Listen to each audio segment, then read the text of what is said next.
Will Dustin Wolf, who has played in more games than any goaltender in the NHL, get another start? And what lineup changes will we see for the Flames in tonight's game against the Wild? Here to answer those questions and get you set for the game, I'm Derek Wills alongside Meaghan Mikkelson. Well, Mick, we're expecting the Flames to go with the same 12 forwards, although we are expecting some new line combinations and some old power play units in tonight's game against the Wild. But as far as the defense is concerned, some good news. It looks like Kevin Ball is ready to come back. So the pairings we're expecting, we've got Joel Hanley with Mackenzie Weegar. We've got Kevin Ball playing with Braden Pahal, which means that Jan Kuznetsov, who had to wait 666 days to play in his second career NHL game and did on Wednesday, will be back in the lineup and back on a pairing with Rasmus Andersson. What did you see from Kuznetsov on Wednesday and Friday, and what are you expecting to see tonight? Well, the biggest thing I saw from Jan Kuznetsov on Friday especially was just the confidence that he's playing with. And I asked him about that this morning, and he said, I know what I'm capable of. He's not the same player that he was 666 days prior to drawing into the lineup on Wednesday. He knows what he is as a player, what he needs to bring. He defends really well.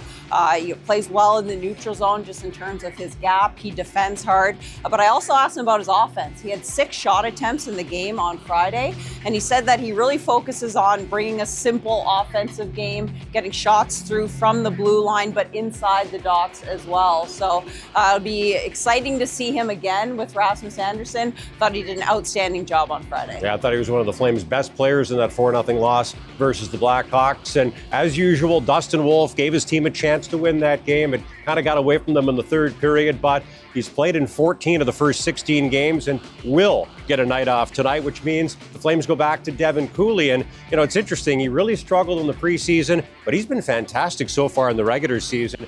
Third in the NHL in goals against average, second in save percentage, and you've got some other really good Devin Cooley numbers. Yeah, he is first in goals save above expected per 60, second in slot save percentage, and fourth in inner slot save percentage. So you look at the saves that he's making, especially in those high danger areas, he's been excellent as well. But every single time he's been called upon, he's been ready, and he has been absolutely outstanding. I asked assistant coach Dave Lowry about him this morning as well, and he said that Devin Cooley is a guy, he hasn't got a lot of starts, like you said, but he really puts the work in away from the games and in practice to make sure that he's ready when he's called upon.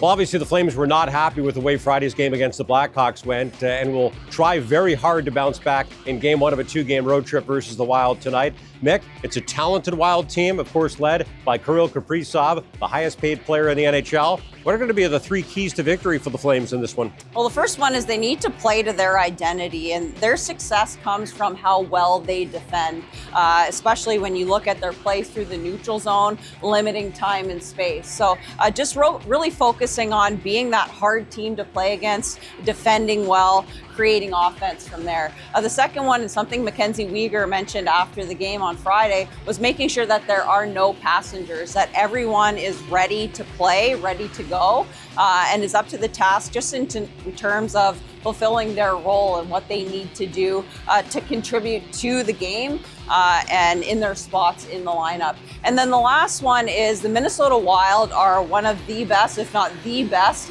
in terms of offensive zone possession time in the NHL. So you look at that, and what you really want to do is just limit the amount of time for the Flames that they're spending in their own end, because that's how the Wild are the most dangerous. When they get into the offensive zone, they get working the puck around, and obviously have very dangerous, dynamic, skilled players that can make you pay. So just limit that time in their own zone, play at the other end of the ice. So the Flames have had a lot of luck against the Wild in recent seasons, swept last year's season series, and are 8-2-2 in their last 12 games against these guys. So we'll see if the Flames can bounce back with a big win tonight.